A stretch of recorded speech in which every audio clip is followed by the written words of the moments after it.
Hello, नमस्कार. Mansi Nagpuri special या चॅनलवर मी आपलं स्वागत करत आहे. तर आज आपण बघणार आहोत गाजरचा हलवा कसा बनवतात. एकदम गोड असा एकदम चवीला छान लागणारा गाजरचा हलवा आपण कसा बनवायचा ते बघूया. तर इथं मी सगळ्यात आधी घेतलेले आहे गाजर. 4-5 गाजर छान किसून घेतलेले आहेत आणि इथे थोडेसे काजू, बदाम आणि पिस्ता घेतलेले आहेत.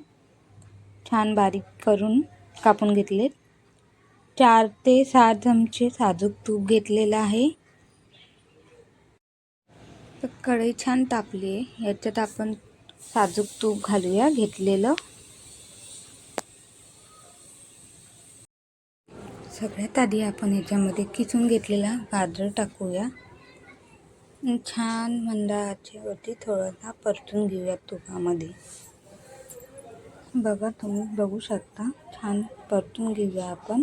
थोडंसं पाणी सुटेपर्यंत गाजरला छान परतून घेऊया. बघा, तर आपला गाजर छान परतून झालेला आहे. इथे छान पाणी सुटून छान थोडासा मऊ झाला आहे. तर आपण याच्यामध्ये सगळ्यात आधी घालणार आहोत दूध टाकूया आपण.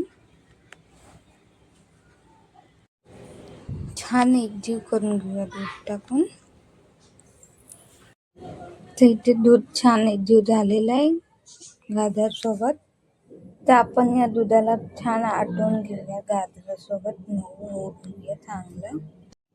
तर इथे तुम्ही बघू शकता दूध छान आटायला लागलंय गाजरासोबत, एकजीव होऊन राहिलंय छान. तर इथं दूध छान आटलंय. आता आपण याच्यामध्ये आपल्या आवडीनुसार साखर टाकूया. छान ती साखर छान विरघळू देऊया. साखर छान मिक्स करून घेऊया. साखरेचं पाणी पाक होईल थोडंसं, ते छान आपण गाजरासोबत छान मिक्स करून एकजीव करून घेऊया. म्हणजे ते साखरेचं पाक आहे ते कमी होऊ देऊया. थोडंसं इलायची पावडर घालूया आपण याच्यात. इलायची पावडर घालून झाली की आपण थोडंसं यातली पाक आहे तो झालाय तो कमी होऊ देऊया. छान मिक्स करत राहूया, खाली तळाला चिटकू नये म्हणून. बघू शकता तुम्ही. तर बघा, पाक छान आटलाय. तर आपण आता ह्याच्यामध्ये कापलेले छान काजू, बदाम, पिस्ता होते ते टाकून घेऊया. ह्याच्यात तुम्हाला आवडत असेल तर तुम्ही मनुके आणि मावासुद्धा घालू शकता. तर इथं सगळं आपण टाकलेलं काजू, बदाम छान एकजीव करून घेऊया. अजून थोडंसं इथं मला पाक वाटतोय म्हणून मी थोडंसं छान परतून घेते.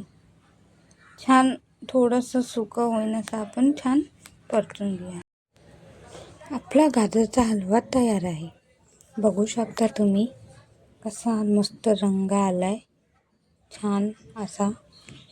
आपण याच्यावरती थोडं गार्निशिंगसाठी काजू, बदाम, पिस्ता पण टाकू शकतो. आपला गाजरचा हलवा तयार आहे. लाईक करा, सबस्क्राईब करा.